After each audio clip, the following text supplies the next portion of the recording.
हम लोग आज इस वीडियो में देखेंगे शिक्षण योजना। इसमें सबसे पहले क्लास रहेगा। क्लास में 4 कॉलम रहेंगे: दिनांक, कक्षा, विषय और समय। कक्षा 3 विषय हमारा परिवेश, समय रहेगा 35 से 40 मिनट।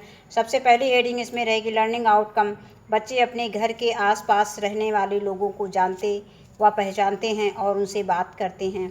पहली हेडिंग प्रकरण रहेगी पास पड़ोस, और दूसरी हेडिंग प्रकरण रहेगी पास पड़ोस। ये पाठ का नाम है जो पाठ हमें क्लास में पढ़ाना है।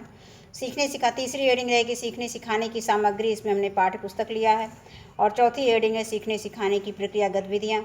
इसके लिए इसमें भी 4 कॉलम रहेंगे। सबसे पहला कॉलम रहेगा क्रम संख्या का, और दूसरा रहेगा चरण, तीसरा रहेगा समय और चौथा रहेगा आकलन के तरीके। इसमें सबसे पहले हेडिंग आती है चरण के शिक्षण की शुरुआत में। इसके लिए समय निर्धारित है 5 मिनट। सहभागिता व प्रतिक्रिया द्वारा बच्चों का आकलन करेंगे। आगे देखेंगे शिक्षक बच्चों से उनके आसपास रहने वाले लोगों के विषय में बातचीत करेंगे। जैसे हमने कुछ प्रश्न लिए हैं, हम लोग क्लास में जाके प्रश्न बदल भी सकते हैं अपने हिसाब से। बच्चों से प्रश्न बना करके पूछ सकते हैं। तुम्हारे घर के पास किसका किसका घर है, उनके घर में कौन कौन रहता है। और तीसरा प्रश्न हमने लिया है कि तुम्हारे पड़ोसी के साथ तुम्हारा कैसा संबंध है, अच्छा है कि खराब है, क्या है। और चौथा प्रश्न है घर के आसपास रहने वाले लोग क्या काम करते हैं। और आगे देखेंगे कि उपयुक्त प्रश्नों का उत्तर देते समय शिक्षक सभी बच्चों को पर्याप्त समय देंगे व बीच बीच में भी उन्हें प्रश्न पूछने का अवसर देंगे। इसके बाद अगली हेडिंग आती है शिक्षण के दौरान शिक्षक बच्चों से इसके लिए समय निर्धारित है 20 से 25 मिनट। और सहभागिता व प्रतिक्रिया देखकर बच्चों का आकलन करेंगे। हाँ, अब इसमें है कि शिक्षक बच्चों से बताएंगे कि हमारे आसपास का वातावरण पड़ोस कहलाता है। मतलब सबसे पहले हम बताएंगे, जैसे हमारे पास पाठ का नाम है पास पड़ोस, तो हम पहले पड़ोस क्या होता है ये बच्चों को बताएंगे। इसके बाद पड़ोसी के बारे में बताएंगे।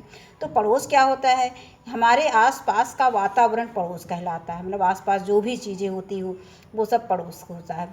और जो लोग हमारे पड़ोस में रहते हैं उन्हें हम क्या कहते हैं, पड़ोसी कहते हैं। ये हमें बच्चों को बताना है। हमारे पड़ोसी हमारे काम में ज़रूरत पड़ने पर सहायता करते हैं, तथा जब कोई परेशानी होती है तो वे हमारी मदद के लिए हमेशा तैयार रहते हैं। हम उनके साथ त्यौहार मनाते हैं। घर में कोई उत्सव होने पर वे सबसे पहले प्रतिभाग करते हैं। मतलब कोई भी उत्सव होता है तो सबसे पहले पड़ोसी आते हैं। अब शिक्षक पाठ है पुस्तक हमारा परिवेश में पाठ 2 पास पड़ोस नामक पाठ को पढ़कर बच्चों से उनके विषय में विस्तृत चर्चा करेंगे। और बीच बीच में बच्चों को भी प्रश्न पूछने का अवसर व अपनी बात कहने का अवसर देंगे। इसके बाद आगे आता है शिक्षण के बाद में। इसके लिए समय निर्धारित है 10 मिनट। प्रश्नोत्तर इसका माध्यम रहेगा आकलन का। शिक्षक बच्चों से पाठ के संबंध में प्रश्न पूछेंगे। इसमें कुछ प्रश्न हमने शामिल किए हैं। अपने हिसाब से हम प्रश्न क्लास में बना के बच्चों से और भी शामिल कर सकते हैं, पूछ सकते हैं, बीच बीच से प्रश्न ले सकते हैं पाठ के। पड़ोस किसे कहते हैं। इरफान काका की झोपड़ी किस मौसम में गिरी। रमन, राधिका व विवेक ने इरफान काका की सहायता कैसे की। और चौथा प्रश्न हमने लिया है झोपड़ी बनाने के लिए झोपड़ी बनाने के लिए बांस और पुआल किसने दिया।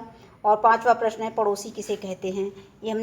इसमें हमने विस्तार में भी बता दिया है कि मतलब पड़ोसी किसे कहते हैं और वो क्या कहते हैं, पड़ोस क्या होता है, तो ये बच्चे बताएंगे। उपयुक्त प्रश्नों का सही उत्तर न दे पाने पर शिक्षक बच्चों का सहयोग करेंगे। अब शिक्षक बच्चों से को निम्न कविता का सस्वर वाचन कराएंगे।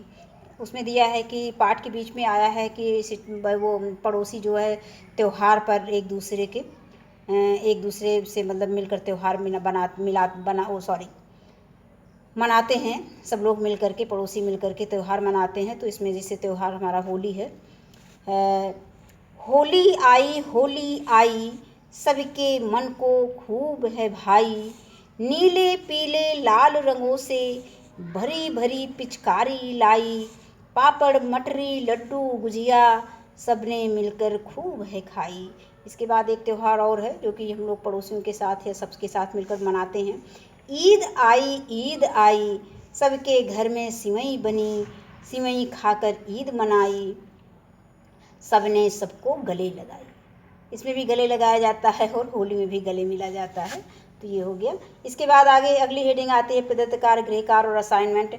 शिक्षक बच्चों को हमारा परिवेश पेज संख्या यानी 20 पर प्रश्न संख्या 3 घर से करके लाने को कहेंगे। आगे आता है शिक्षक की आगामी कार्य योजना, ये अंतिम हेडिंग रहेगी।